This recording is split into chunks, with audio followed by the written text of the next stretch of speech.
Hello, Clive Tompkins reporting for the Finance News Network. Joining me from Pengana Emerging Companies Fund for an update is Portfolio Manager Ed Prendergast. Ed, welcome to FNN. Thanks for having me. First up, can you start by introducing the fund? Which stocks do you invest in?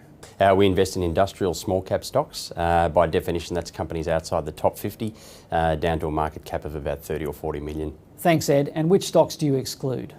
We try and take a low risk approach, so we exclude speculative stocks, and in that category we include the resources sector, which is heavily reliant on resources pricing, which is obviously harder to predict, and we exclude biotechs and loss makers and exotic finance type companies and overgeared companies. And Ed, tell me, how have small companies performed over the last year?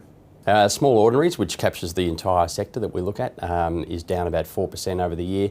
The industrial component's actually up 8%, but the small resources stocks have been hit very hard. They're down 33%, so they've dragged the overall index down. Now, stock selection is critical. What is your approach?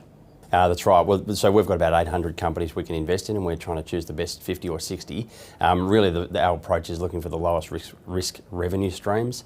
Recurring revenues are a key feature of the stocks we own. Companies that can grow well into the medium term without a huge amount of risk, and equally that don't require a lot of capital.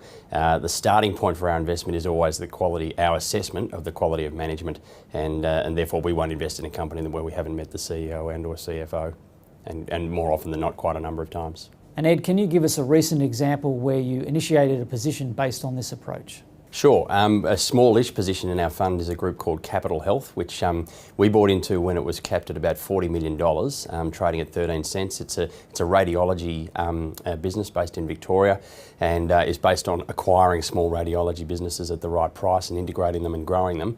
The guy that runs it's very disciplined in his acquisition strategy, John Kanides, and has not overpaid and has integrated the businesses quite well. Now that stock's gone and it's raised money along the way, but it's gone to 60 cents, so the market cap is now $250 million. We're still shareholders, having sold a few on the way up, but our visits to the actual facilities out in the suburbs is a key part of understanding how they control the risk and their growth. And Ed, where do you see growth occurring as the economy transitions from mining? Well, about 2/3 of our portfolio at most points in time is in companies that can grow in any economic environment. There's plenty of stocks we owned that grew 15 to 20% each year through the GFC. So there's examples of companies, and Ramsay Health Care is a great example, or Slater and Gordon, where their industry is not tied to the economy. The balance of our portfolio does have some cyclical tendencies. We don't own any exposure to the mining sector as it relates to mining services. We think that's a sector that'll struggle. The housing sector is very appealing to us. We have quite a holding there, and the low interest rates is contributing to a growth in housing activity. Retail's a bit ambiguous to us. There's a lot of old retail models which may or may not enjoy the fruits of a recovery, and financial services is a sector we like a lot. The main reason is there's been a repair to the confidence in the equities market because the market is up and a lot of the scars are fading, but the flows back into equities through financial planners and platforms is yet to happen, and we think that will, because people are sitting on term deposits which are not really yielding much at all anymore post-tax and inflation, and there will be a shift back towards equities, and companies like Perpetual, Treasury Group, IOOF will be beneficiaries over the medium term. And can you give us some other examples of companies that people might not be familiar with? Sure, yeah. So another one of our larger shareholdings is a New Zealand-based company called Mainfreight, which is a transport and logistics business which is expanding into the Australian market and into the US and Europe. And you would assume in a global economic downturn that volumes for a company like that would be trashed, and so would their earnings.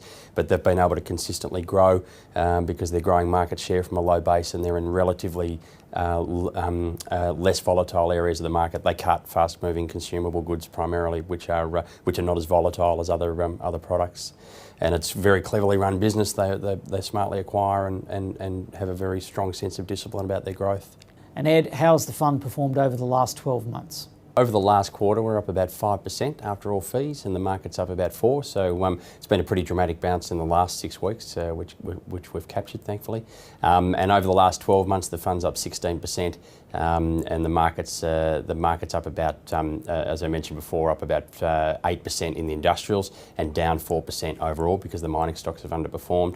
And our fund's been around for almost 10 years now, so over the 9.5 years since we founded it, after all fees, we're up about 14.5% per annum, And over that time, because you've had a GFC in the meantime, the market's only up 3 or 4%, so we've outperformed by roughly 10% per annum after all fees. So how much skin in the game do you and your colleague Steve Black have in the fund when it comes to performance? Well, there's 3 levels, so we're very much aligned and we watch the unit price very closely.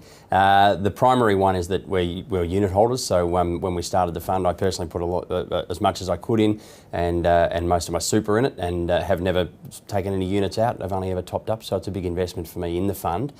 And then second, the fee structure is very heavily skewed towards performance.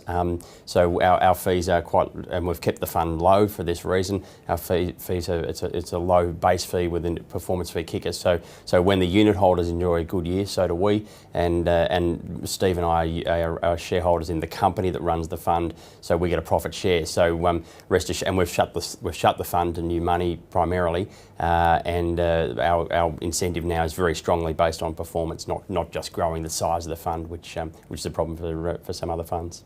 Ed Prendergast, thanks for the update and congratulations on the fund's performance. Thanks for your time.